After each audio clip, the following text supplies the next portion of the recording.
Good afternoon, friends, and welcome to the first day of December 2021.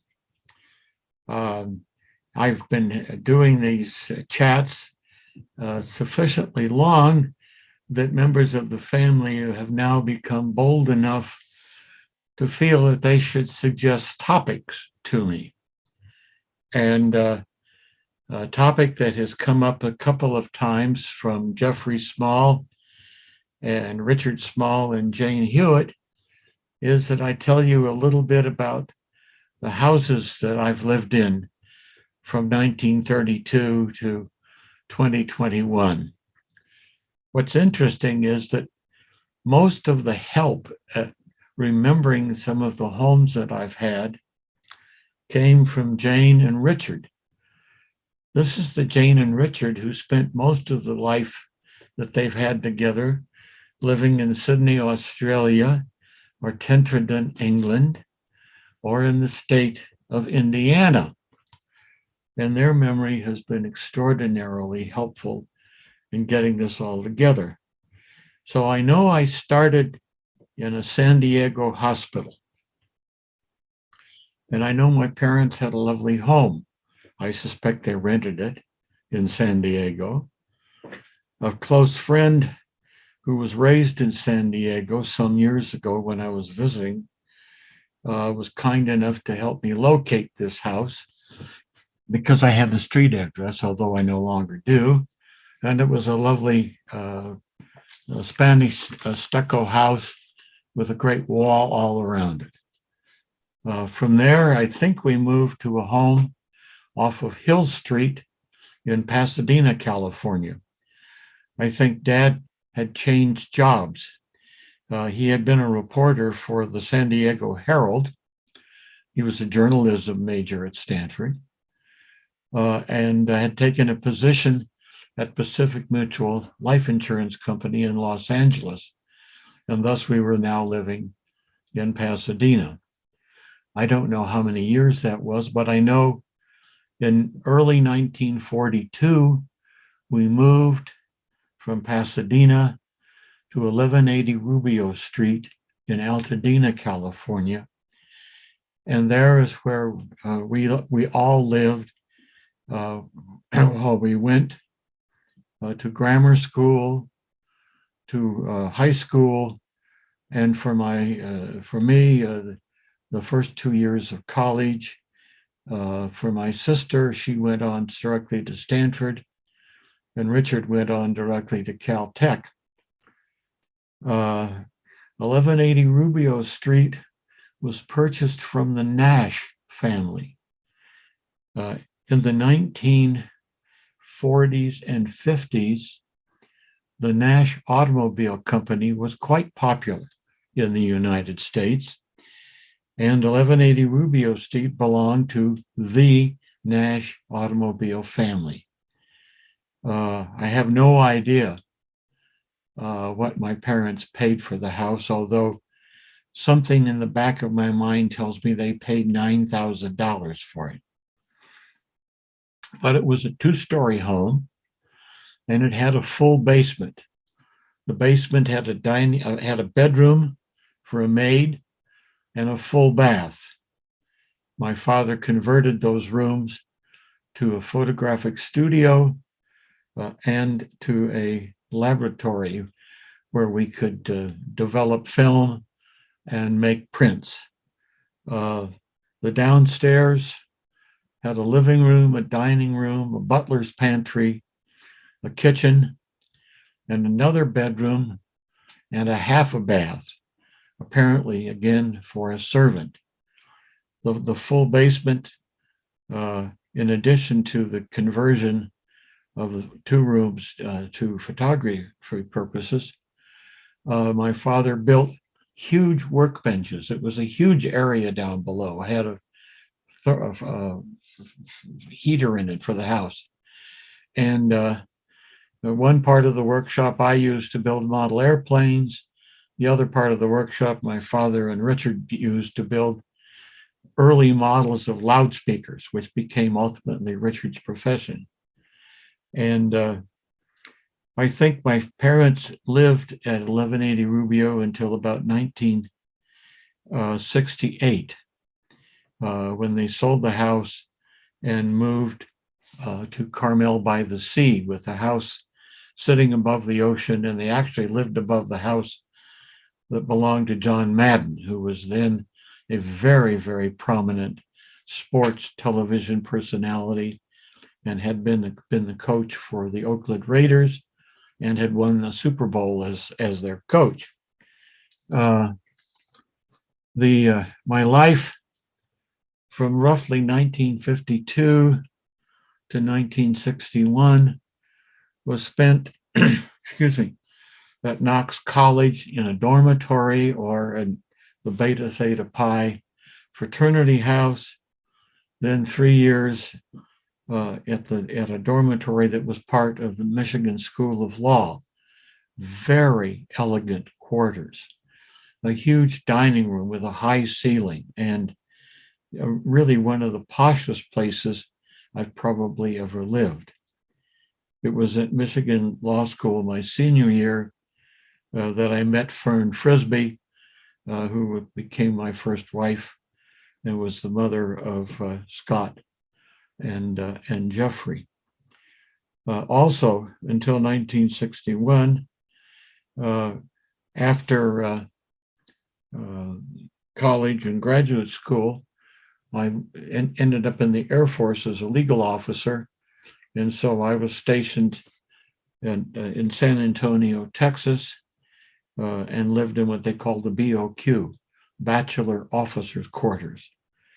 And from San Antonio, Texas, I went to Iceland, where again I lived in Bachelor Officer Quarters for a year.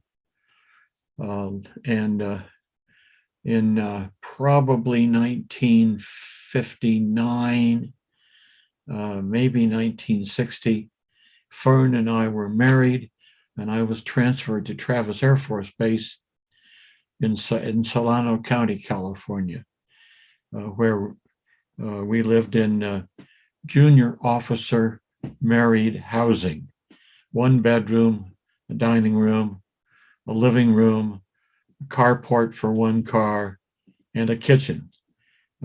Very basic housing, but you didn't have to pay very much for it. The Air Force offered me a regular officer's commission in 1961, and the choice of a concurrent tour, which meant taking my spouse and family with me, any place in the world if there was an opening. That was because I'd had up what they called a hardship tour when I spent a year plus in Iceland. Fern was unalterably opposed to life in the military, and so I passed on being a career military officer and took a position with the what became the McCutcheon, Doyle, Brown, and Ingerson law firm in San Francisco. I had clerked for that firm the summer after my junior year of law school. And after graduating from law school during the 4 months before I went in the military, I clerked for the Los Angeles office of the McCutcheon law firm, which was called McCutcheon, Black, Verlager, and Shea. So out of the Air Force, into the civilian practice of the law, and we rented a 2-bedroom, 2-bath apartment in Sausalito, California. We had 1 car. I rode the bus from Sausalito to San Francisco until I saved enough money to buy a 2nd car. And then I started driving from Sausalito to San Francisco. Fern got pregnant with Scott and delivered him in August of 1962.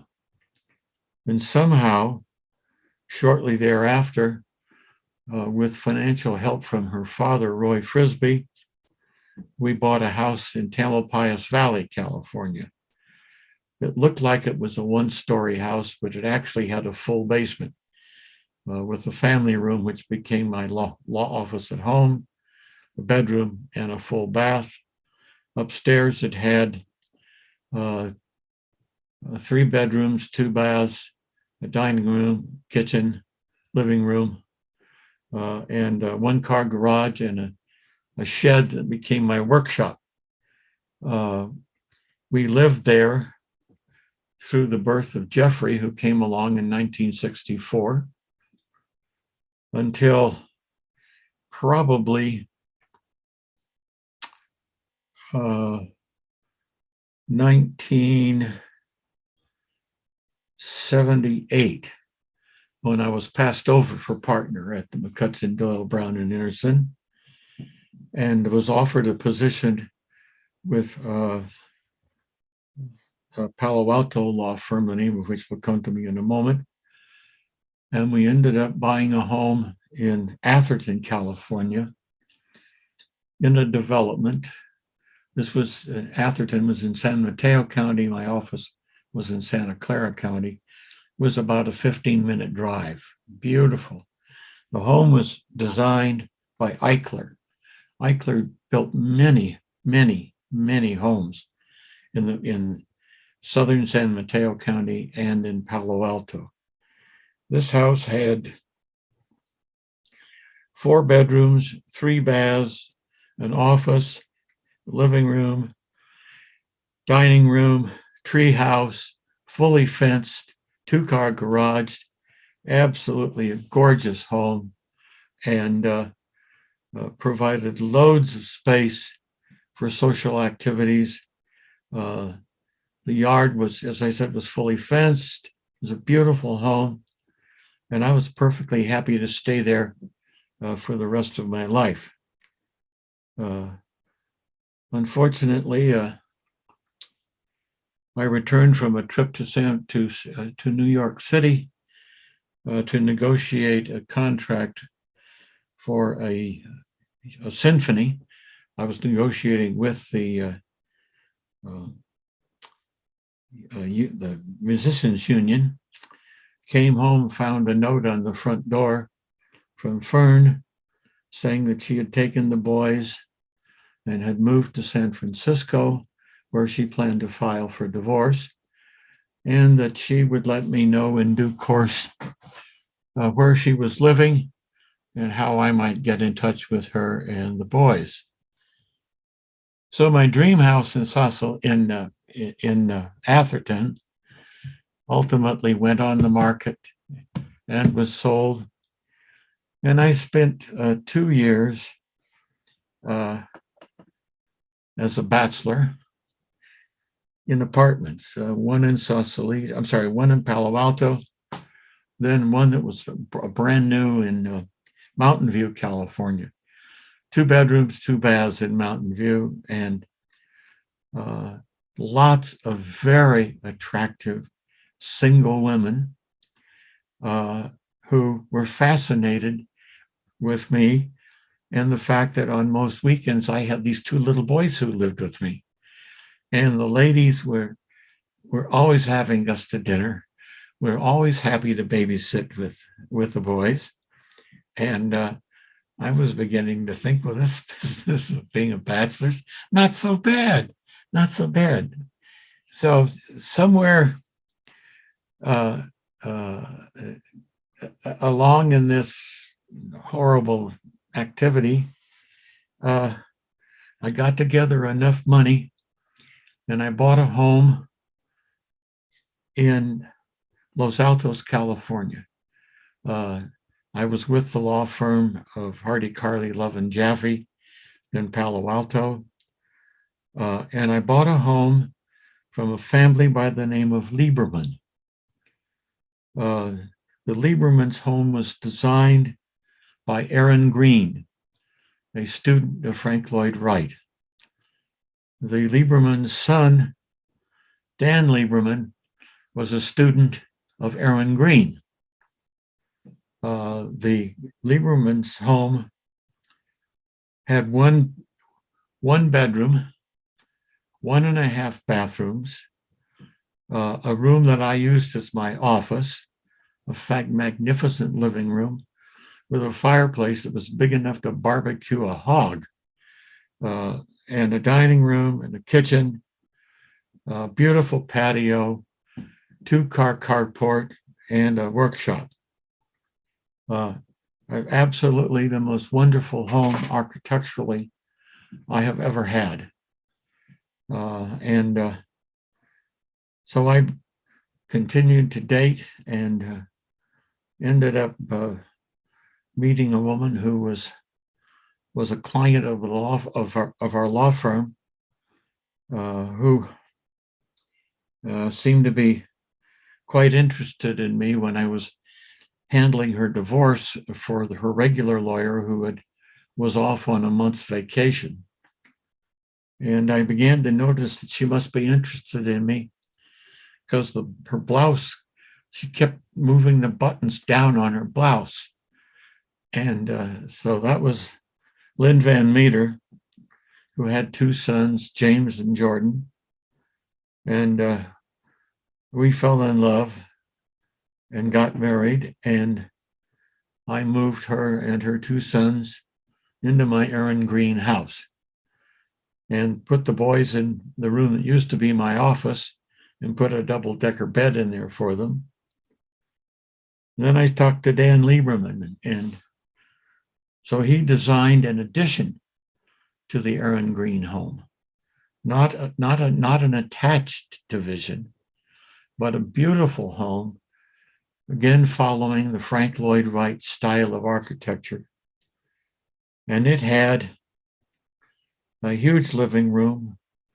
It had a concrete tree with a fountain, and the tree went up and the branches held the roof on.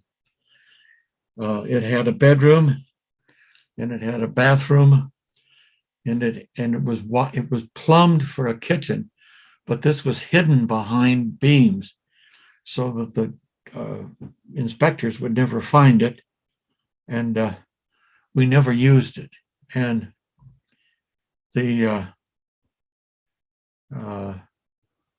unfortunately, this relationship also didn't last, because Lynn apparently was really in love with my law partner, a fellow by the name of Bruce Monroe. And she took up with him. And I suddenly found myself living in a rental house while Lynn and I sorted out what to do with this beautiful home that I had always loved.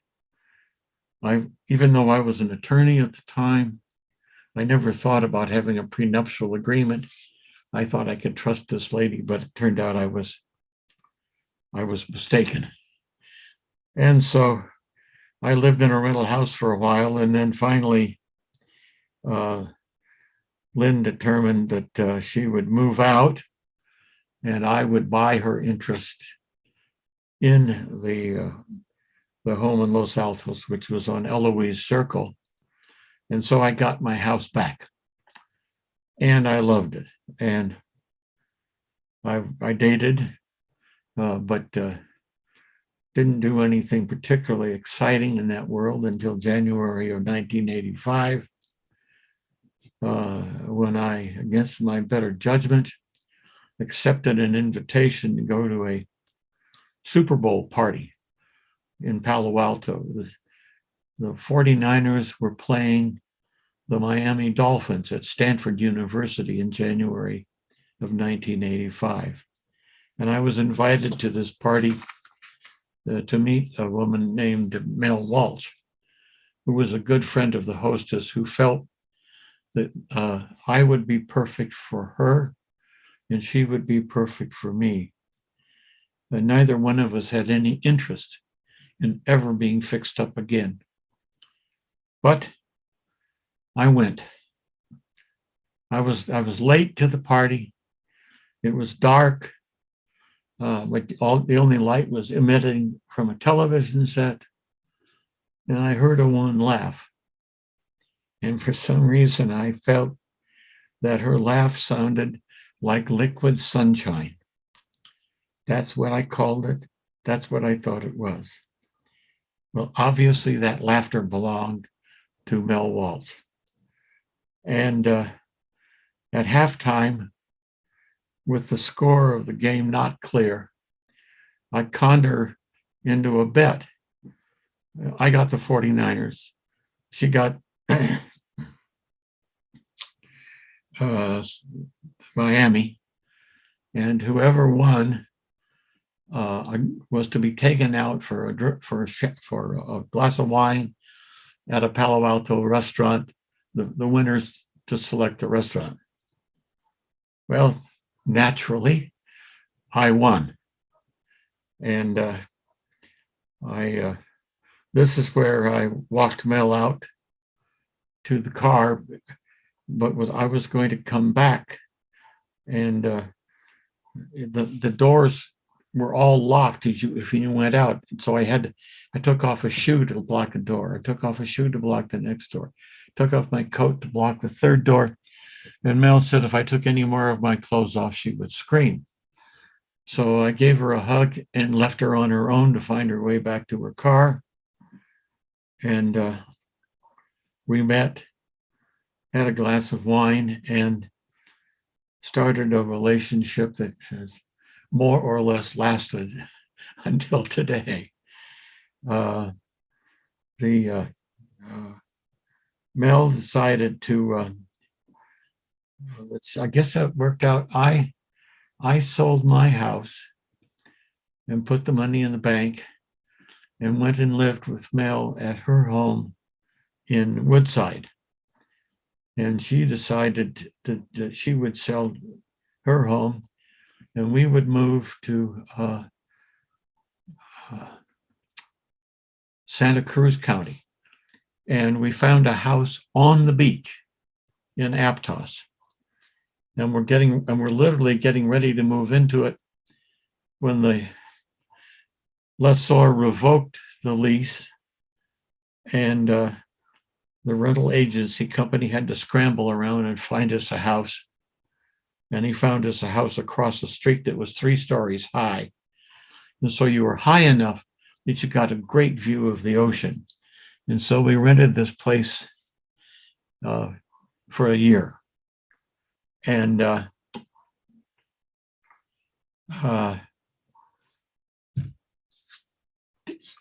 kind of tired of climbing the damn stairs. And so we started looking for a house. And we found a vineyard in Aptos. This was the second best house I've ever been in.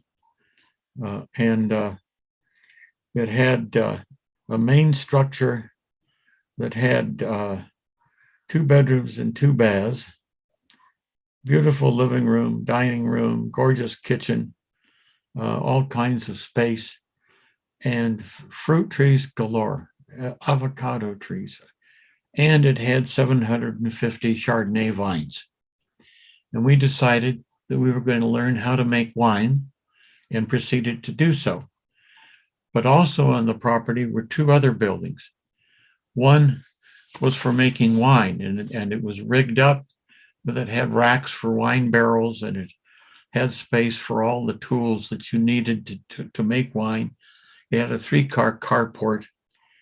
And then there was another building that the owner had used for arts and crafts. And so Mel glommed onto that building for her art interests and took it over, and it became her office. And both of these buildings were within comfortable walking distance of the main house. And Mel worked on books in her office, and I drove from Aptos to San Jose to the law firm, which I had now moved from Palo Alto to a San Jose law firm called Hopkins and Carley, which I was a co-founder of. I was partner number 2. And Mel and I had a fabulous time in the Aptos house. we became engaged to be married. And then one day, Mel announced that I was the nicest man she'd ever met.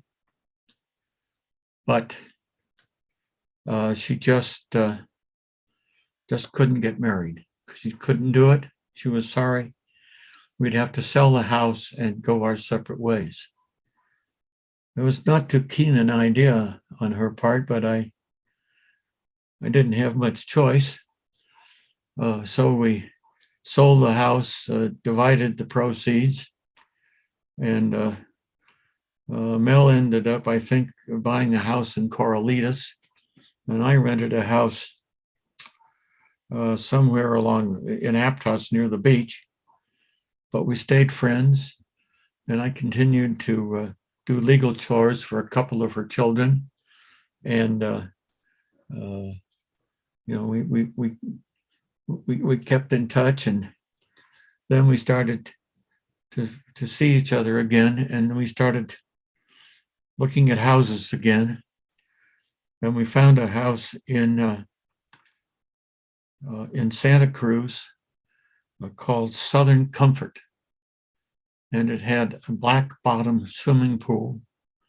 It had a separate office off the garage, which Mel appropriated, and it had 3 bedrooms and 2 baths, beautiful living room, beautiful dining room, just absolutely gorgeous. And I don't know how long that lasted, but Mel decided that I was a worthless rascal, and so Southern Comfort went its way. And but we stayed in touch, and so finally I decided that what I would do when we moved out of Eagle Ridge, when we moved out of Southern Comfort, I got our real estate agent to help me find a house.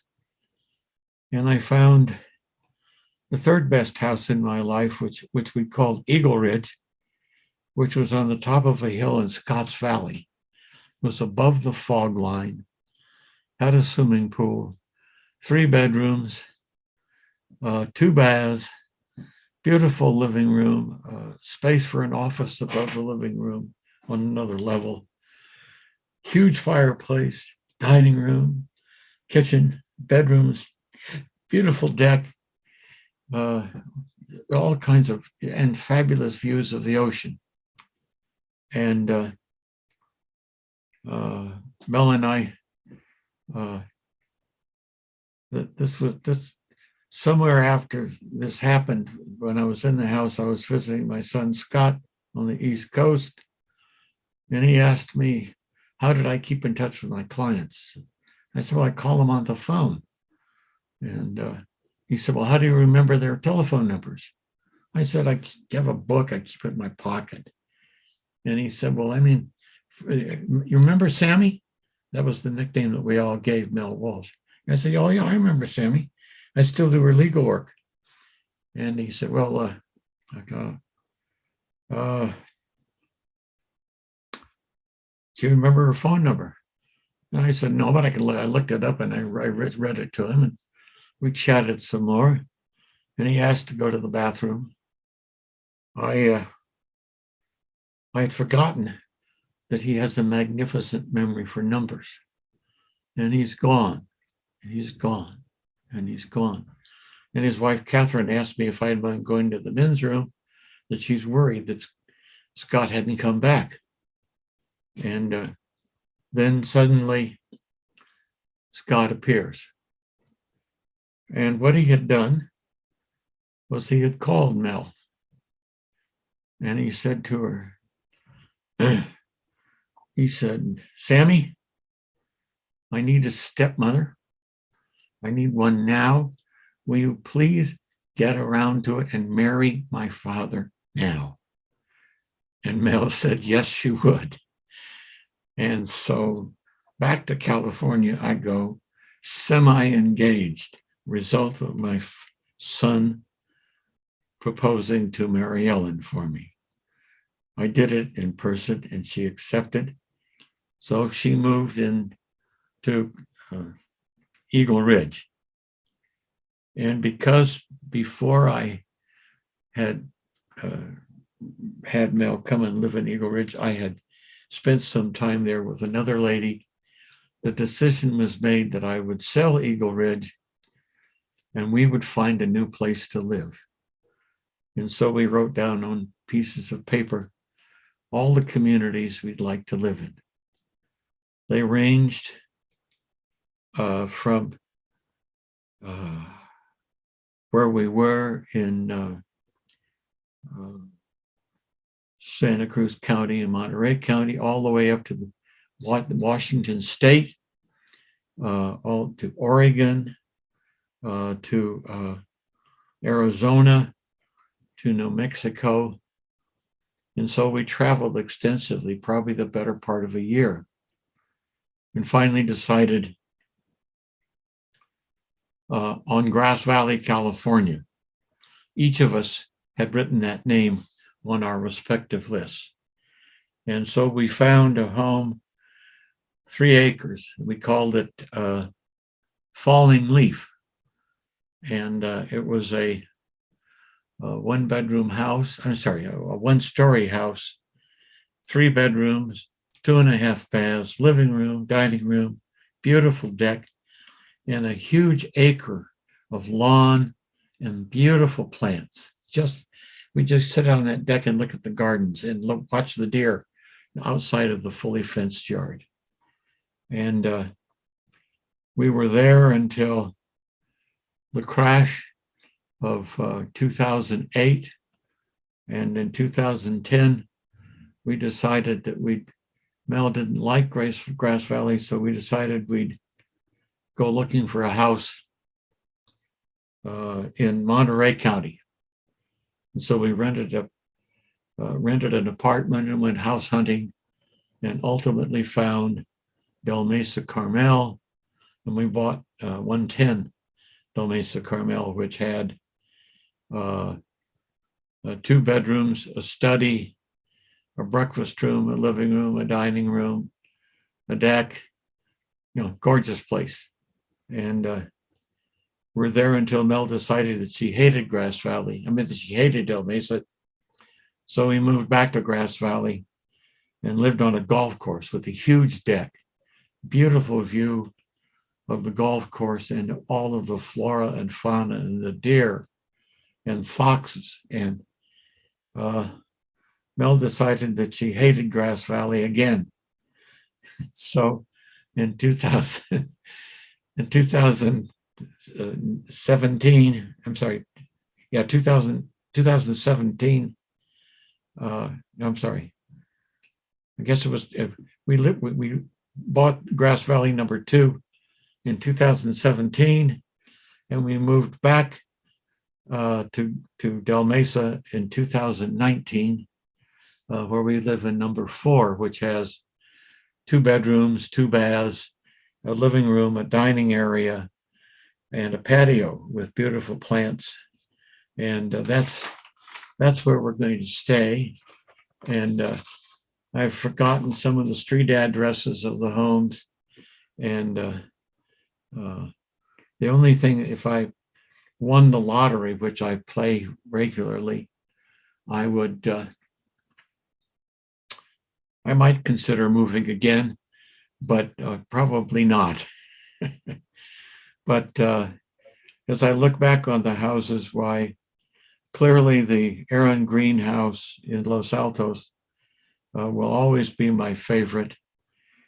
Probably the Vineyard in Aptos would be second favorite, and Falling Leaf in Grass Valley, the 3 acres, which, in addition to all the things I talked about, had a separate workshop and had a separate carport for motorhomes, and had a septic system and power grid and water for a motorhome. And so we ended up having a motorhome when we lived in Falling Leaf. And whenever people came to stay with us, we'd bring the motorhome out of its covered thing and set it up, and people would have the motorhome bedroom and bathroom and shower and the kitchen where they could stay when they were with us. And so it was a very practical approach. But that's where we spent our time. And as Mel and I look back on these various houses,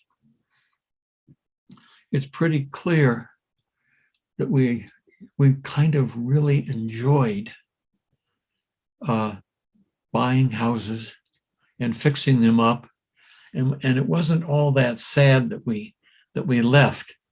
Although I think if everything had worked out, I would have been perfectly happy to stay in the Aaron greenhouse with its addition, because it was a damn nice house and I really liked the architectural style. So I thank you for listening to the story of my travails or my trails, and perhaps a hint at my marital activities. The best to all of you. Take care. I'll talk to you again soon. Bye-bye.